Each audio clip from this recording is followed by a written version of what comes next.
Now, on a previous programme, I mentioned lots of performance bits and pieces that you could apply to your basic scooter, to a 50cc restricted scooter, put the bits and pieces on and make it just go that little bit quicker and spend some of your hard-earned cash, but it saves you part exchanging for a bigger one.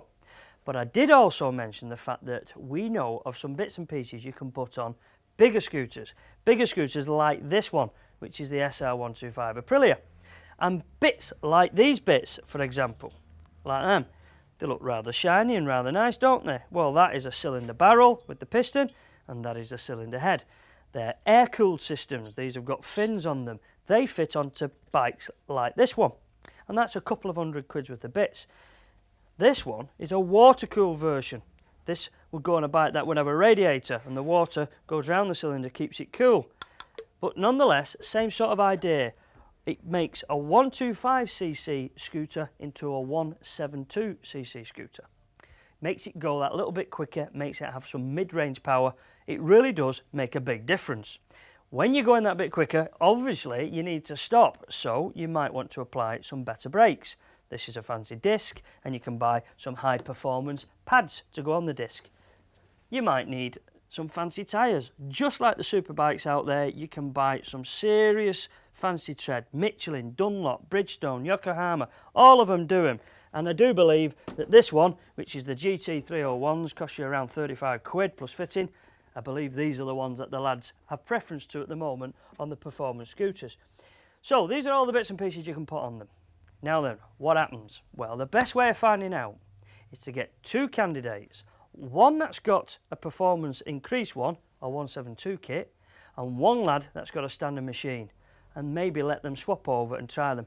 And we've got the very chaps outside at the moment warming their bikes up, so Brian and Chris are going to do a bit of a road test for us. Oh, here we go. Right then, our candidates are over here. Now on the standard looking one, and it is fairly plain and simple, but on this particular one is the 172 kit, and we've got Brian. And on the fancy looking one over here with all the multicoloured and all the flashes on it, we've got Chris, and that is the standard version. That's 125, this is 172, and we'll catch up with the lads later on and see what they think of them. So, off you go gentlemen, start your engines and away you go, and see you later.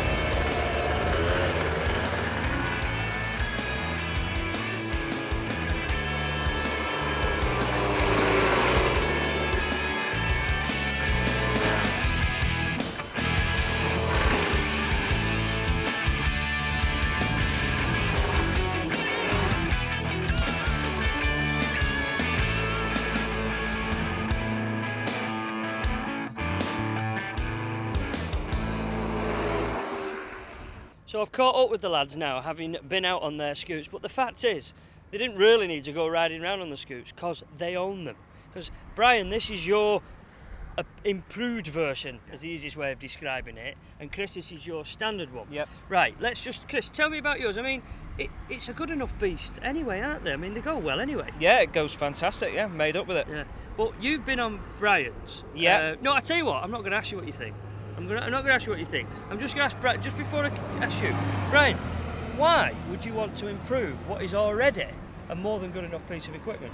Well, I did like it to start with, but I commute on it every day, and I go down a lot of bypasses where everyone's doing 70, 75-ish, and you tend to find on a really windy day, the top speed's reduced to about 60, 65. So if you get stuck behind a slower moving vehicle, pulling out to overtake's impossible. So I wanted a better increase in the top speed, and you know, through the mid-range as well, which I've got with the 172cc kit. I can understand it. So it's a sensible improvement to make for a genuine purpose. Oh yeah. But would it have not been just as simple to swap what you've got and get something a bit bigger? Because there's some 250s out there now. Yeah, the cost is ridiculous. Yeah. The trade-in price, I'd have lost roughly around £700 within the first year.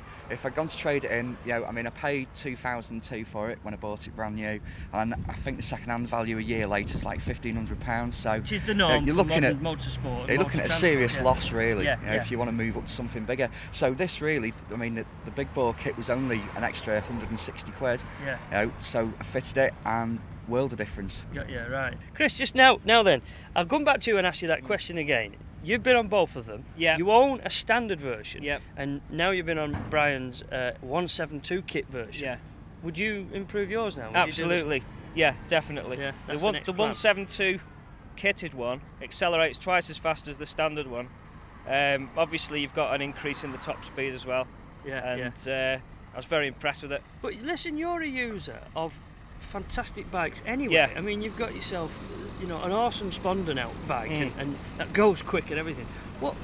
Why would you want to ride around on scoots? Because I know there's an awful lot of the lads out there who skip scoots. Yeah. I love them. I'm passionate about them, and Yeah. I have every opportunity of riding every bike that I can get my hands on. But I love the scoots.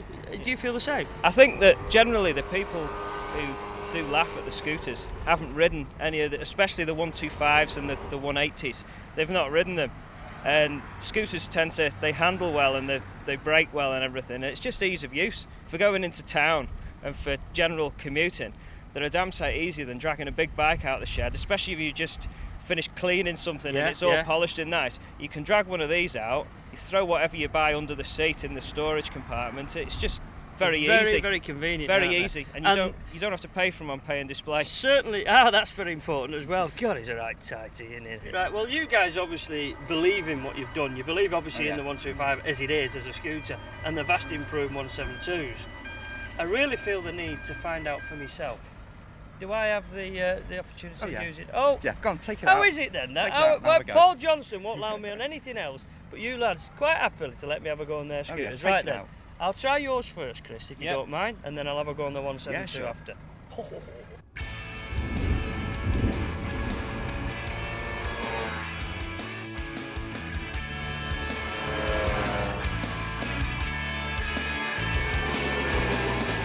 It's fantastic. Who needs big motorbikes when you can have a scooter? What a marvellous piece of equipment this is, honestly. It's dead smooth. It accelerates like a flaming rocket, and it's only a little diddy scooter. Oh, I tell you what, it is impressive, this. Hey, words do not describe it. It's fantastic, this, Brian, mate. Hey, thanks very much. I'm really enjoying it. I'll see you later, mate. Ta-da. Bye-bye.